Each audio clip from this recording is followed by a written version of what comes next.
So we're going to be reviewing the cell theory. It basically is talking about how cells originate or what is necessary for cells to originate.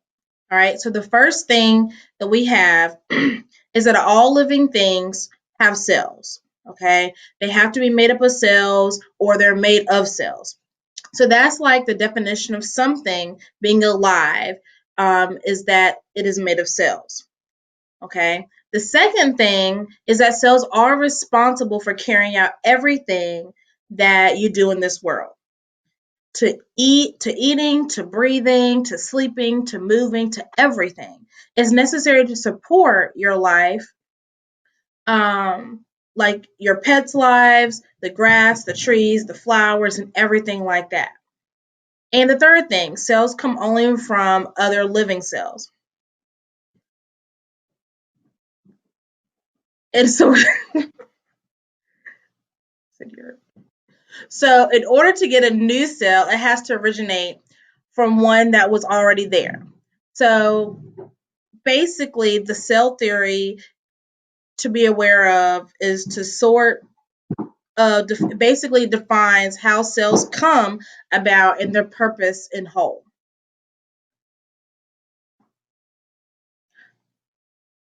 All right, so some of these contributing scientists, you don't have to be as concerned about them, but you just need to know their names. Basically, these scientists um, have been in cell theory some type of way, through microscopes or coming to the terms of looking at them, coming up with the cell theory.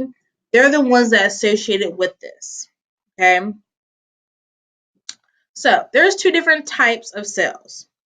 This one is really, really, really important that you have to understand the main difference. It's kind of like tree branches, right here, if you think about it. That's drawn right here. So you have the prokaryotic cells. These are thought to be the first cells that came about. With prokaryotic cells that came about, these are very, very simple. There's no nucleus.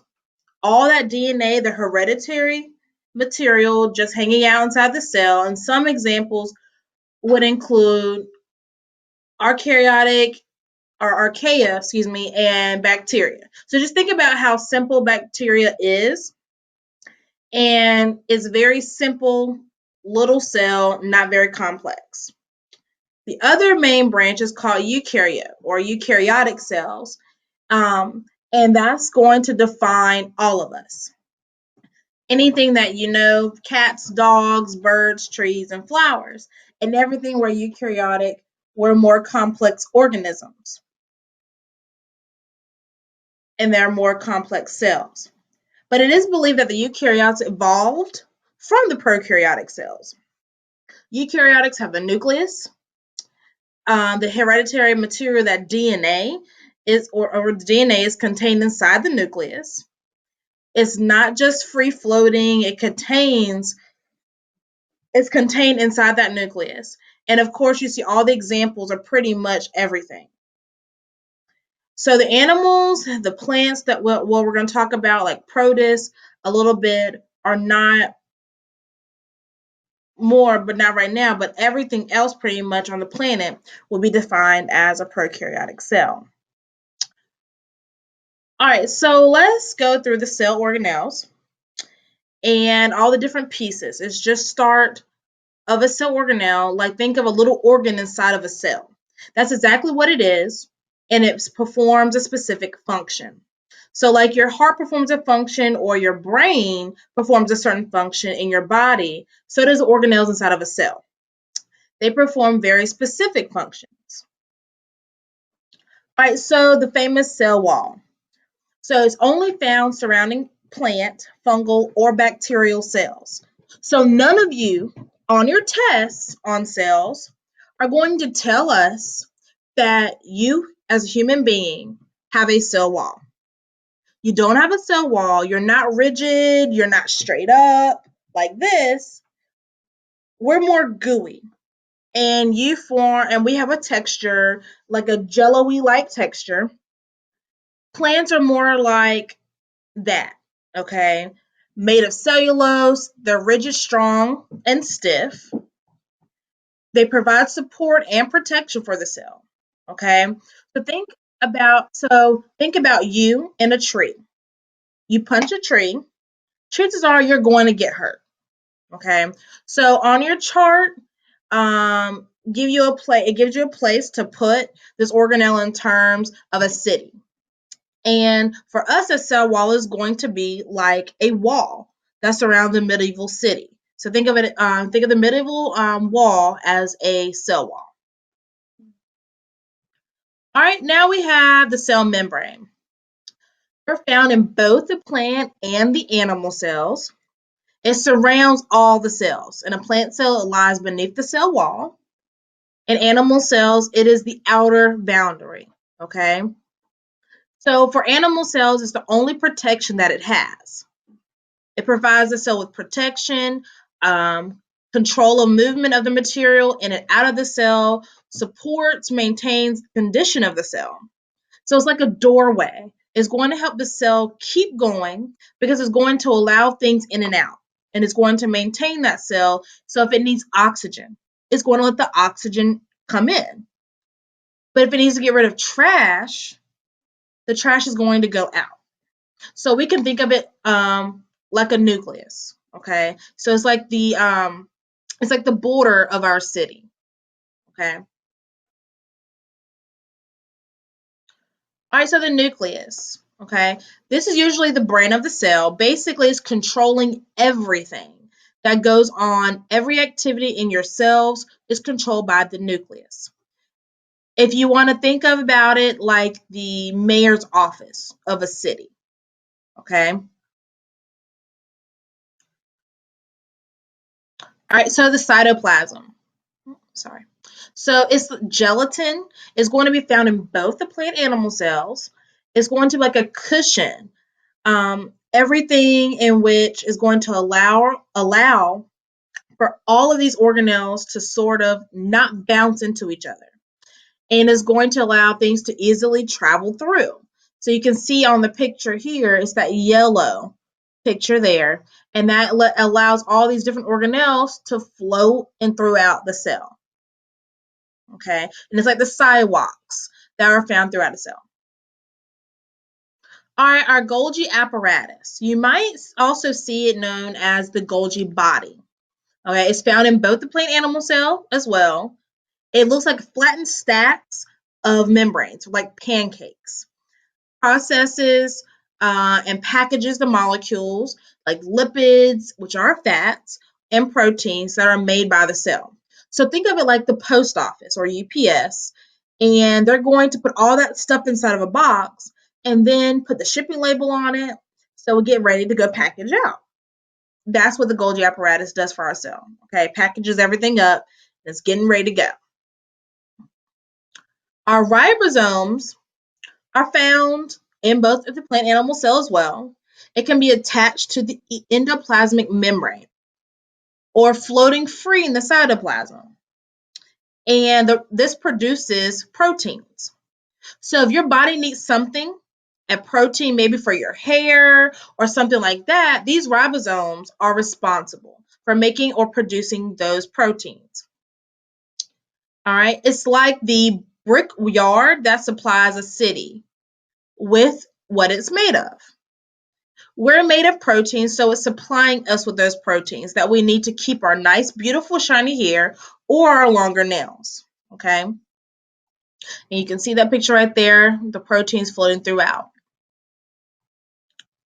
Next, we have the endoplasmic reticulum, also known as the ER.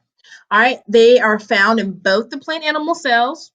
Again, majority of these organelles are found in both.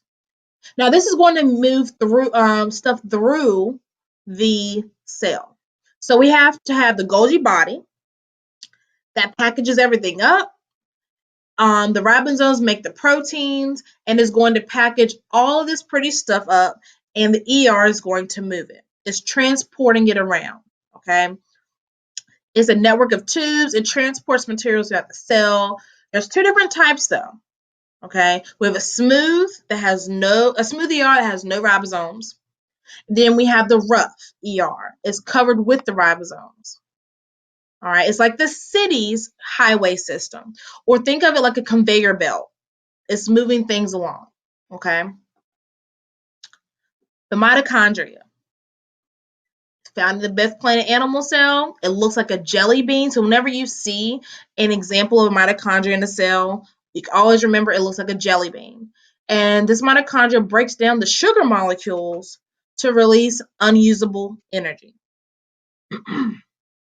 So whatever you eat throughout your day, that energy is going to be stored in the mitochondria. And when you need the energy, it's going to give it off. So think of your muscles. Your muscles are going to have a lot of mitochondria in their cells because you need it to function. All right, so we want to think of it like a powerhouse of the cell or a powerhouse in a plant. Okay, so think of it like the solar plant panels that you come into Roxbury, you see those solar panels. That energy is going somewhere in Person County. Okay. All right, so our vacuoles found in both the plant animal cells. In plant cells, they're very few and very large. In animal cells, there's many ones, okay? So in the plant, they won't have as many, so the vacuoles store stuff. So in a plant cell, they are going to have larger ones, but they're going to store a lot of water in them. In animal cells, they have a lot of smaller ones, but again, it's just storing stuff. So it's like a warehouse, a water tower, or a garbage dump, okay? All right, so our lysosomes, found in animal cells only, they're small and round in shape. These are going to digest things, break stuff down, break down larger food molecules, and the pieces of a cell that are starting to wear down. Is going to be a place that digests, that sort of breaks stuff down. Basically, it recycles, so it can take stuff in and reuse it, and then it thinks about it and it says, okay, we'll send it out. We already used it. It's okay. It's garbage. We can get rid of it now. Okay, so the recycling center in the city. All right, so our chloroplasts, they're found in cells. Excuse me, obviously, they're found in plant cells only. This is the very last organelle that we're going to talk about.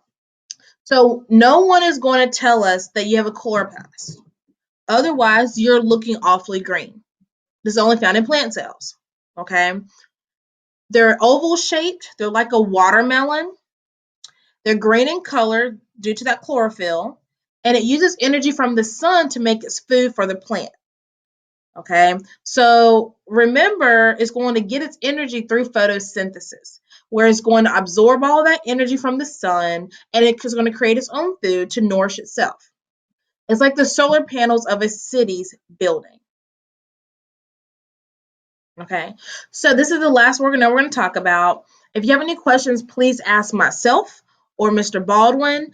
And if you need a review, please go back and look over the video, look over the slides. Make sure you write everything down on your paper. You're going to continue with your classwork that is on the board and has been sent to you. And have a great day.